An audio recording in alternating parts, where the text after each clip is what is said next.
le paysan, eh bien, agit, fait les causes afin de travailler la terre, et pour récolter la réussite, après avoir fait les causes, il s'en remet à Allah subhanahu wa ta'ala, car c'est Allah jalla wa ala qui a dit dans le Saint-Coran, wa fis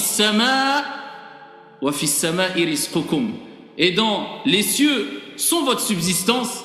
Il sait très bien et pertinemment que sans celui qui met les faits dans les causes et qui est dans les cieux subhanahu wa ta'ala, eh bien il ne pourra pas goûter à la réussite à travers ses efforts, car la pluie tombe que par la permission d'Allah jalla wa ala, et c'est Allah qui met les faits dans les causes. Donc après avoir fait les causes, après avoir fait les efforts, il s'en remet en Allah subhanahu wa ta'ala, et il en va ainsi pour celui qui désire récolter la réussite et le succès ici-bas et dans le delà, dans n'importe quelle affaire. Eh bien il se doit de faire les causes et de s'en remettre à Allah jalla wa ala. Il n'y a pas de réussite, il n'y a pas de falah, il n'y a pas de tawfiq sans faire les causes conformément, comme on va le voir incha'Allah ta'ala, et sans placer sa confiance en Allah jalla fi'ula. Donc si tu veux goûter à la réussite ici-bas et dans le delà, eh bien il est important et il t'incombe de placer ta confiance en Dieu Allah subhanahu wa ta'ala, et te dire à chaque instant, quand toutes les portes se ferment devant toi, derrière toi, à ta droite, à ta gauche, il restera toujours une porte qui restera ouverte si tu sais ouvrir cette porte. Et demander qu'on t'ouvre cette porte, c'est la porte au-dessus de toi et qui n'est autre que wa tawakkal 'ala al-hayy alladhi la yamut. Et place ta confiance en le vivant qui ne meurt jamais, Allah jalla fi'ula, qui ne ferme jamais sa porte à celui qui le mérite, et qui ne ferme jamais sa porte à celui qui sait demander qu'on lui ouvre cette porte. Donc la première des choses, c'est de retenir at-tawakkul, la confiance en Allah azza wa jalla, si tu veux réussir ici-bas et dans le delà. Parce que quand on parle de réussite, est-ce que c'est simplement le fait de réussir dans l'akhirah, dans le delà, ou c'est réussir ici-bas simplement, ou c'est réussir ici-bas et dans le delà? Qu'est-ce que le musulman se demande, doit faire? Qu'est-ce qui lui est demandé? De réussir ici-bas et dans le delà, ou simplement ici-bas, ou simplement dans le delà? Eh bien c'est les deux. C'est ici-bas et dans le delà. L'épreuve, parce qu'il faut parler avec preuve quand même, parce qu'on parle d'un sujet religieux. On va le voir incha'Allah tabaraka wa ta'ala. La deuxième des choses à savoir en guise d'introduction, c'est que la réussite, le succès, ne réside pas forcément dans l'action en elle-même. Parce qu'il y a beaucoup de personnes qui se trompent. Ils pensent que la réussite réside simplement, exclusivement dans la manière dans l'action en elle-même. Ça veut dire que si il échoue dans ce qu'il a entrepris, pour lui il n'a pas réussi. Et ça c'est une erreur. Donc il est mieux de dire aux gens de façon générale, tu es passé par une épreuve. Même quand on pense qu'il a échoué, dis tu es passé par une épreuve. Parce que la réussite, eh bien, réside dans le résultat. Et souvent l'histoire est longue. Au moment présent, on a l'impression d'avoir échoué. Mais 1 an après, 2 ans après, 4 ans après, tu te rends compte que quand tu avais pensé avoir échoué, ça a été un bien pour toi, car ça t'a permis de réagir autrement ou de rebondir autrement, et ce qui a fait que tu as pu évoluer positivement. C'est vrai ou pas? Donc se dire j'ai échoué, j'ai raté, ça c'est du pessimisme. Et pour réussir dans la vie, il faut toujours être optimiste. Et savoir que le fait de réussir dans la vie, eh bien, c'est le résultat qui nous incombe. Et le résultat peut venir un jour après avoir œuvré, 10 jours, 20 ans, 60 ans, même dans l'au-delà, sans que tu vois les résultats ici-bas. Donc ne dis jamais j'ai échoué. Tu as été éprouvé, tu passes par une épreuve, mais tu n'as pas échoué, incha'Allah ta'ala. Et voilà pourquoi les Sahaba, radiyallahu anhum wa ardahum, quand ils passaient par des épreuves, ils avaient commis certaines erreurs, eh bien ils prenaient des leçons, ce qui faisait qu'ils gagnaient de l'expérience, et l'expérience d'aujourd'hui te permettra de réussir mieux demain. N'oublie jamais ça. L'expérience d'aujourd'hui te permettra toujours, bi'idnillah, d'agir mieux demain. Tandis que la personne qui ne vit pas une expérience à travers les épreuves, une fois tu perds, une fois tu gagnes, une fois tu es heureux, une fois tu es triste, il ne va pas gagner une expérience assez solide qui lui permettra de réagir de la meilleure des manières demain. Il est en manque d'expérience. Voilà pourquoi, eh bien, les meilleurs conseillers, ce sont les personnes âgées. Ce sont les personnes âgées. Pourquoi? Parce qu'ils ont vécu plus que nous. Ils ont vécu des situations difficiles, des situations d'aisance, ils sont passés par plusieurs épreuves, donc ils ont cette expérience. Et l'expérience, on la gagne quelquefois en se trompant dans la vie.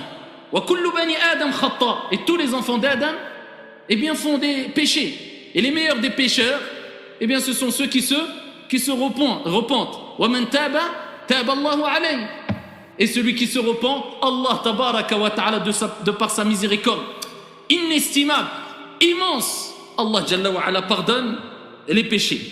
Donc voilà pourquoi il ne faut jamais dire, surtout quand ça ne te concerne pas toi personnellement. Parce que quelquefois on a tendance, surtout aujourd'hui, de se préoccuper plus des gens que de soi-même. Alors des gens se permettent, au nom de je ne sais quoi, de dire bah celui-là a raté, tu as vu, je t'avais dit, celui-là il réussira jamais. Et le terme réussite, c'est un mot lourd.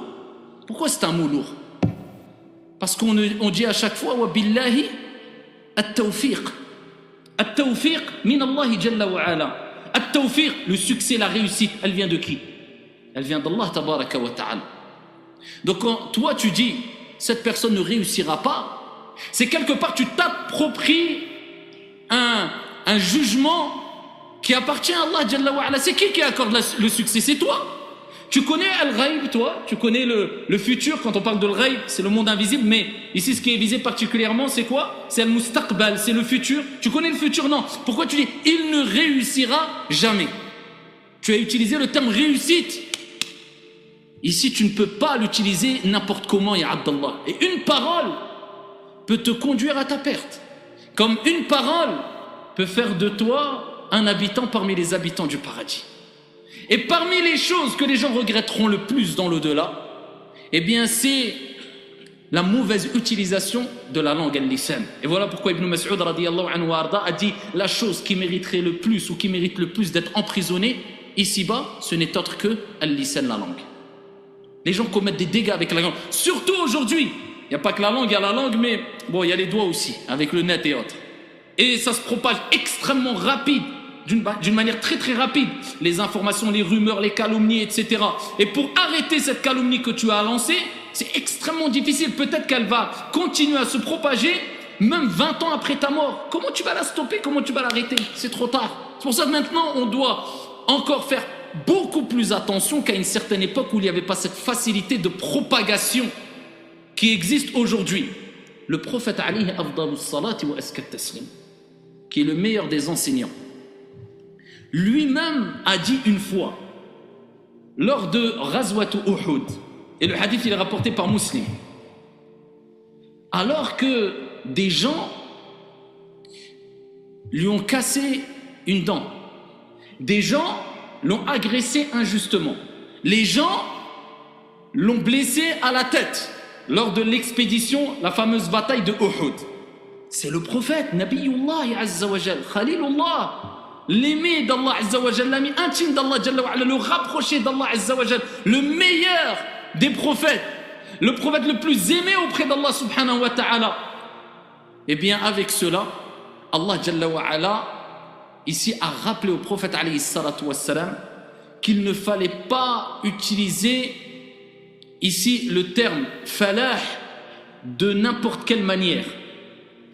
Lorsqu'ils lui ont fait ce qu'ils lui ont fait, lorsqu'ils lui ont causé préjudice, le prophète alayhi salatu wassalam a dit comment un peuple qui a causé du tort à un prophète peut réussir. Comment il peut réussir? Kayfa yuflihu qawm. Il a utilisé le terme yuflihu, al-falah. Comment peuvent-ils réussir? C'est comme quelque part, comme s'il disait, ils ne réussiront pas. Ils ont maltraité un prophète injustement. Avec cela, Allah Jalla wa Ala a révélé, comme il est relaté dans Sahih Muslim, le verset coranique où il dit subhanahu wa ta'ala Laysa laka min al-amri shay'un. Tu n'as aucune part dans l'ordre divin. Si Allah veut, il leur pardonnera, ou il est possible qu'il les punira. فَإِنَّهُمْ ظَالِمُونَ. Et Allah rappelle, ils sont certes injustes. Allah nous donne une leçon à l'ensemble de l'humanité, c'est révélé dans le Coran al-Karim. Ils sont certes injustes. Mais de là à prendre position pour déduire une chose sans révélation, non. Ça c'est ici un rappel à l'ordre quelque part qui a été envoyé par Allah Jalla wa Ala, parce qu'il n'y a pas eu la révélation qui lui a permis au prophète alayhi salatu wassalam d'affirmer cela. Et ça c'est une leçon à nous tous. Attention de prétendre qu'un tel est voué à je ne sais quoi ou à je ne sais où sans que tu aies une preuve concrète et claire qui te permet d'affirmer cela. Et voilà pourquoi dans de nombreux hadiths, entre autres Abu Daoud et d'autres, et plusieurs variantes de ce hadith, dans un hadith rapporté par Abu Daoud bisanadin sahih, il est rapporté qu'à l'époque de Banu Israël, il y avait deux personnes qui se côtoyaient et qui avaient une relation fraternelle. Alors un était pécheur, et je pense que vous connaissez le texte, et l'autre c'était quelqu'un de as et désobéissant. Et celui qui était, un était pieux plutôt et un était pécheur. Et celui qui était pieux, qui était dans l'ibadah, dans la bonne adoration, il se rapprochait d'Allah Jalla wa Ala à travers les actions, etc. Eh bien, rappelait à l'ordre la personne qui était égarée, qui commettait des péchés. Jusqu'à ce qu'un jour vienne où la personne, il n'en pouvait plus. Celui qui commettait des actes de désobéissance, il n'en pouvait plus d'entendre la personne qui le rappelle à l'ordre.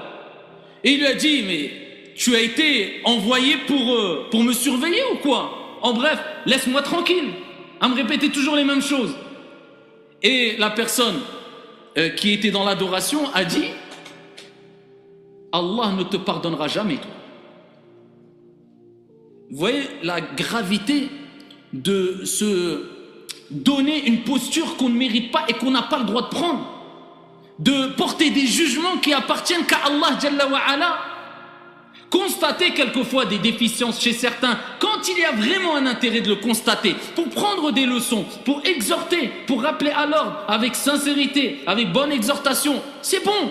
Mais d'en faire une généralité et de vouloir scandaliser et te prétendre pour je ne sais qui, je ne sais quoi, c'est une grave chose.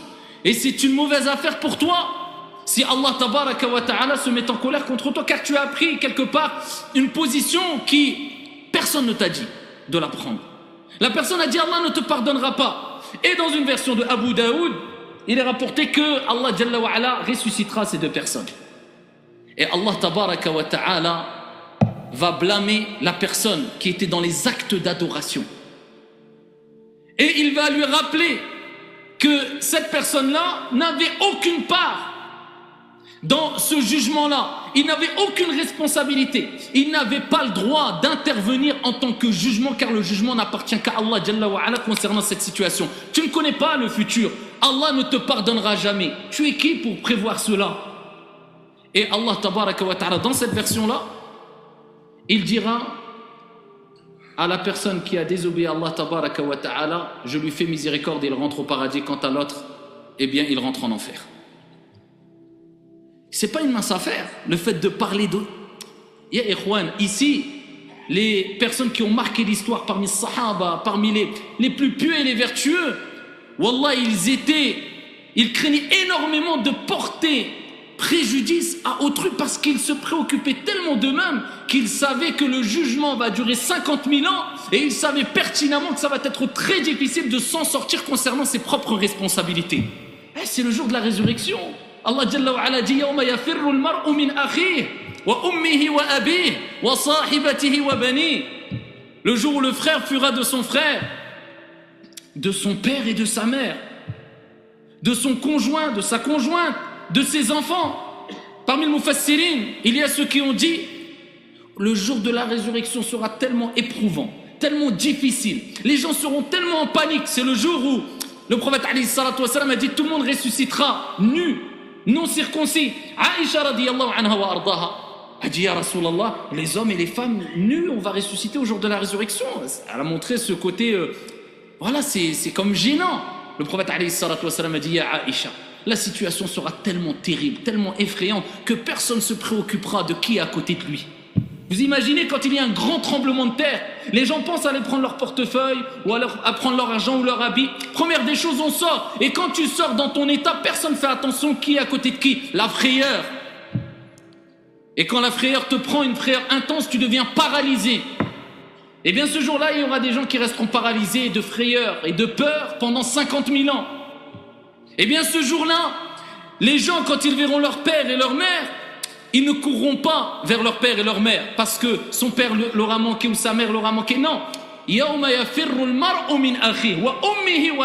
prendra la fuite. Pourquoi? Certains exégètes ont dit parce qu'ils savent pertinemment que les personnes en face d'eux, que ce soit leur époux, leur épouse, leurs enfants, leur père, leur mère, avaient des droits sur eux, donc eux ils avaient une certaine responsabilité et ils prendront la fuite par crainte de rendre des comptes sur ces responsabilités et d'être punis. Et voilà pourquoi le prophète alayhi salatu wassalam, comme jaa fi sahih Muslim, il dit toute personne à qui Allah tabaraka wa ta'ala a confié une autorité et celui-ci trahit ceux qui sont sous son autorité, il lui sera interdit de rentrer au paradis. C'est pas un jeu, c'est pas une mince affaire, c'est pas que des textes qu'on... Donc quand tu entends ça, comment tu te préoccupes des gens? Ou comment tu oses dire celui-là ne réussira jamais, celui-là ne prospérera jamais? Tu ne sais pas, Allahu a'lam, il peut être qui il est, demain il peut être meilleur que toi. Demain, toi, tu ne sais pas, peut-être tu seras le plus grand des égarés.